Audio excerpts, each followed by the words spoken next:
महाशिवरात्रीच्या दिवशी हे वास्तु उपाय नक्की करा।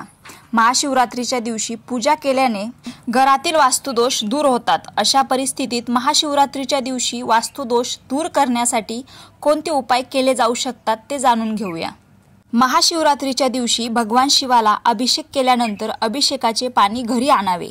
यानंतर ओम नमः शांभवायच मायोभवायच नमः शंकरायच नमः या मंत्राचा उच्चार करत हे पवित्र पाणी संपूर्ण घरात शिंपडावे। मंत्र एकदा नक्की वाचून आणि वहीत लिहून घ्या। असे केल्याने घरातील नकारात्मक ऊर्जा नष्ट होते आणि कुटुंबात समृद्धी येते।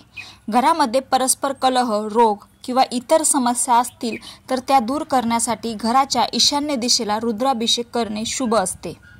घरात कोणत्याही प्रकारचा वास्तुदोष असेल तर त्यापासून मुक्ती मिळवण्यासाठी घराच्या पूर्व किंवा उत्तर पश्चिम दिशेला बेलाचे झाड लावून त्याला पाणी घालावे। तसेच महाशिवरात्रीला संध्याकाळी त्याखाली तुपाचा दिवा लावावा। असे केल्याने घरातील वास्तुदोष दूर होतात। घरातील अडचणी दूर करण्यासाठी महाशिवरात्रीच्या दिवशी घराच्या ईशान्य दिशेला भगवान शिवाचे कुटुंबासोबतचे म्हणजेच बाळ गणेश, भगवान कार्तिकेय, माता पार्वती यांच्यासोबतचा फोटो लावा। भगवान शिव, माता पार्वती, कार्तिकेय आणि गणेशजींची चित्रे लावल्याने घरात शांततेचे वातावरण राहते। तसेच घरातील सदस्यांचे विचार शुद्ध होतात।